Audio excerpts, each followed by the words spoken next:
Oh, dia tujuannya nak tengok tugu je. Ha, makan tak payah dah.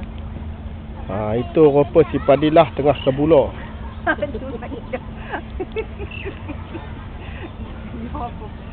Hanan tak nak makan?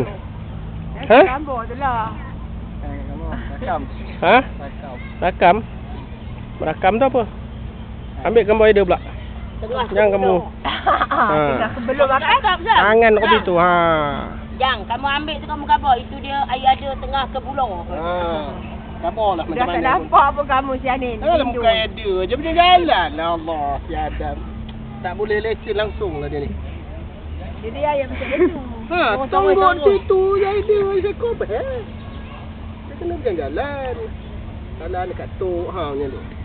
Cakap-cakap lah kamu. Cakap apa? Ha? Ayah dia tengah ke pulau. Cakap Melayu lah. Ha. Tengok tu ayah dia tengah mengangkut. Cakap Tamil tu tak faham. Ha. Tengok Allah. muka ayah dia tengah menyuap. Tengok muka dia jauh. Tulang ayam. Jadi dia. Nasib baik tu layak. Kalau tulang tongken je. Dah nak tongken. Dalam tanda saya dah. Itu pasal. Betul kata bila cari bawa lebih ke. Dia tak ada. Aku kata. Jangan. Bawa keluar balik. Bukan macam itu cara baginya, Ujang. Allah, Ujang.